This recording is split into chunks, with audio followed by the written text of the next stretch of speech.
Panultihon, Kapitulo 22. Kung papilion kamo sa maayong kadungganan o sa daghang bahandi, pilia ang maayong kadungganan.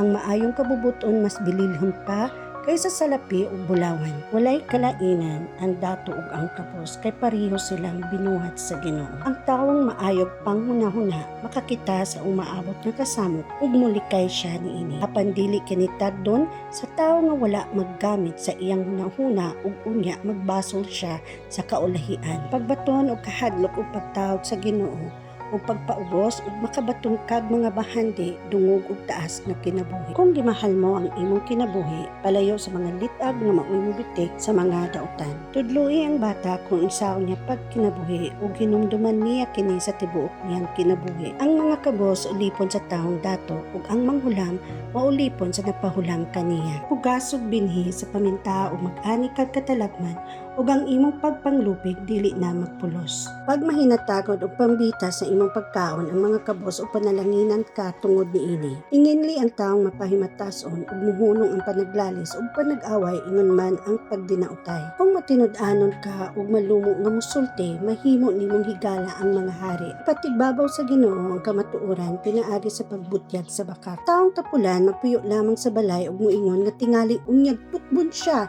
sa leyon kumugawas siya. Pagpanintal sa usa ka bigaon usa ka litag. Mabitik ni ini ang mga gikasilagan sa Ginoo. Kinaiya sa mga bata ang pagbinuang ug ang pagkadanghag apan ang pagpanton makahimo kanila nga buutan. Kung mohatag ka gasang ngadto sa mga dato o mudaog-daog sa mga kabos aron ka mo dato, mapubre ka Hinuon. Katluan ka maalamong panultihon. Pamati og tudluan ko kamo sa gisulti sa maalamong mga tawo. Tun-i ang ilang gitudlo ug magmalipayon kamo kung timan-an ninyo kini ug sag-ulohon. Gusto ko nga mosalig kamo sa Ginoo, mao nga gisultihan ko kamo niini karon.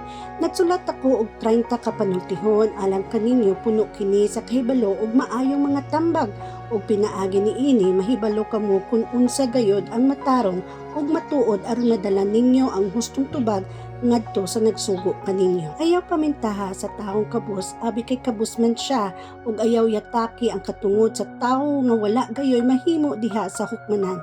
Kay ang Ginoo maoy mo barog ug manlalaban nila ug musuklig kadaot sa nagpahamtang kanilag kadaot. Ayaw pagpakighigala sa mga tawo nga init og ulo ug daling masuko.